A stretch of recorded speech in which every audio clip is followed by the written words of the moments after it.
நான் சொல்லக்கூடிய இந்த விஷயம் எத்தனை பேர்கிட்ட போய் சேரப்போகுது அப்படின்னு எனக்கு தெரியாதுங்க. ஏன்னா இந்த விஷயத்தை எத்தனை பேர் பார்ப்பாங்க, இது எத்தனை பேர் ஷேர் பண்ணுவாங்க அப்படின்னு எனக்கு தெரியாது. சமூக அக்கறை உள்ளவங்க கண்ணில் இந்த வீடியோ பட்டுதுன்னா அதுவே எனக்கு போதுங்க. இந்த ஒரு நியூஸை நீங்கள் நேற்றுக்கு பார்த்துருக்க முடியும். நேற்றுக்கு தை அமாவாசை அப்படிங்கிறதுனால இந்த வேதாரண்யம் பகுதிகளில் புனித நீராடுற விஷயம் அப்படிங்கிறது ஒரு ஃபேமஸான விஷயம் அப்படின்னே சொல்லலாம். இங்கே என்ன நியூஸ் போட்டிருக்கு அப்படின்னு பார்த்தீங்கன்னா, நாகை மாவட்டம் அடுத்த வேதாரண்யம் கோடியாக்கரையில் தை அமாவாசை முன்னிட்டு பக்தர்கள் கடலில் நீராடினர் அப்படின்னு போட்டிருக்கு. அது மட்டும் இல்லாமல் முன்னோர்களுக்கு திதி கொடுக்கறது இந்த கடற்கரையில் தாங்க பண்ணுவாங்க. இது கோடியாக்கரையில் பண்ணுறதுக்கு முக்கியமான காரணமே இதுதாங்க. கோடியாக்கரையிலையும் பண்ணுவாங்க, இல்லைன்னு சொல்லலை. ஆனாலும் வேதாரண்யம் கடற்கரை அப்படிங்கிறது ரொம்ப ரொம்ப ஒரு ஃபேமஸான விஷயம். வேதாரண்யம் கடற்கரை அப்படிங்கிறது மக்கள் பயன்படுத்த ஒரு ஏதுவான சூழ்நிலையில் இல்லைங்க. இதுக்கு முக்கியமான காரணம் வேதாரண்யத்துக்கு பக்கத்தில் இருக்கக்கூடிய ஆறுகட்டுத்துறையில் ஒரு அணை மாதிரி ஒரு தடுப்பு ஏற்படுத்தப்பட்டிருக்குங்க. ஆறுகட்டுத்துறையில் துறைமுகம் கொண்டு வர்றதுக்காக இது கட்டப்பட்டிருக்கு அப்படின்னு சொல்லப்படுது. இது எதுக்காக கட்டியிருக்கிறாங்க அப்படிங்கிற விஷயம் அவங்களுக்கு தாங்க தெரியும். வேதாரண்யம் கடற்கரையை பொறுத்த வரைக்கும் மக்கள் தை அமாவாசையாக இருக்கட்டும், ஆடி அமாவாசையாக இருக்கட்டும், அங்கே நிற்க கூட இடம் இருக்காதுங்க.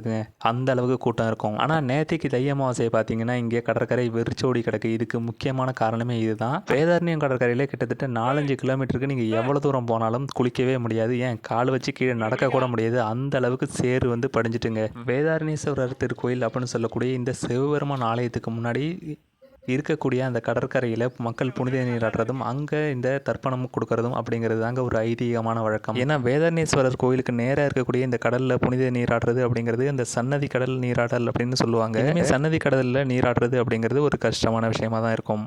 ஆனால் நேற்றுக்கு தை அமாவாசையை பொறுத்த வரைக்கும் இங்கே எந்த ஒரு கூட்டமும் இல்லைங்க. வர்றவங்க கூட தலையில் 4 சொட்டு தண்ணி எடுத்து ஊற்றிட்டு போயிட்டுருக்காங்க. அந்த அளவுக்கு கடற்கரை கேவலமாக கிடக்குங்க. ரீசெண்டாக பார்த்தீங்கன்னா அங்கே ஒரு சின்ன பூங்கா கூட அமைக்கப்பட்டிருக்கு சிறுவர்கள் விளையாட. 2-3 வருஷமாகவே பொதுமக்கள் பயன்படுத்த முடியாத அளவுக்கு தாங்க இந்த வேதாரண்யம் கடற்கரை அப்படிங்கிறது இருக்குது. நீங்கள் வீடியோவில் பார்த்தாலே தெரியும், இது கடற்கரை தான். இதுலேருந்து நீங்கள் ஒரு ஸ்டெப்பு காலை உள்ளே வச்சிங்கனாலே உங்களுக்கு முட்டி அளவுக்கு இந்த சேரு அப்படிங்கிறது படிஞ்சிருக்கு. சரி, வர்ற ஒரு சில பேரும் இந்த வேதாரண்யம் கடற்கரையில் எப்படி குளிக்கிறாங்க அப்படின்னு பார்த்தீங்கன்னா, அங்கே கவர்மெண்ட் உங்களுக்கு ஒரு குழி ஒன்று வெட்டி வச்சுருக்காங்க. எங்க கடற்கரையிலே குழி வெட்டிவிட்டு குடிக்க வேண்டிய ஒரு நிலைமை வந்த ஒரே இடம் அப்படின்னா இந்த வேதாரண்யம் கடற்கரை தாங்க. சமூக ஆர்வலர்களும் சரி, அரசாங்கமும் சரி இந்த விஷயத்தை கண்டிப்பாக கவனிச்சே ஆகணும்.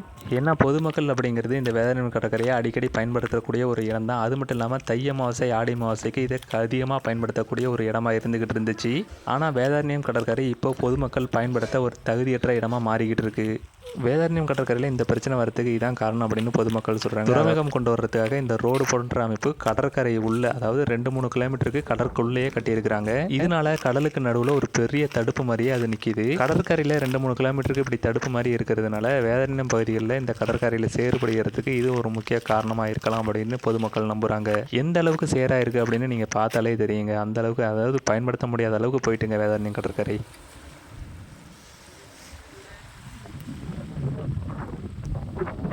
வேதாரண்யேஸ்வரர் திருக்கோயில் இதாங்க.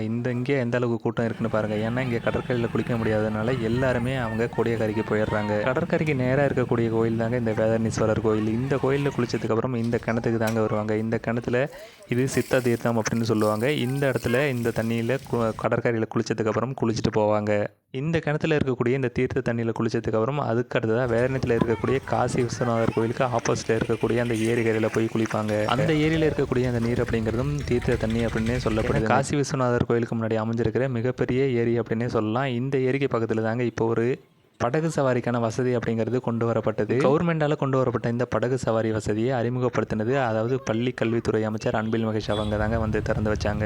வேதாரண்யேஸ்வரர் கோயிலுக்கு முன்னாடி இருக்கக்கூடிய இந்த சன்னதி கடற்கரை அப்படிங்கிறது முன்னாடி எப்படி இருந்துச்சு, இப்போ எப்படி இருக்கு அப்படிங்கிறது வேதாரண்யம் மக்களுக்கு நல்லாவே தெரியும். மக்கள் பயன்படுத்துறதுக்கு ஏதுவாக ஏதாவது பண்ண முடிஞ்சதுன்னா அது ரொம்ப ரொம்ப மக்களுக்கு பேருதவியாக இருக்குங்க. ஏன்னா வேதாரண்யம் கடற்கரையோட நிலைமை அப்படிங்கிறது இப்போ ரொம்ப ரொம்ப மோசமாயிட்டு இருக்கு.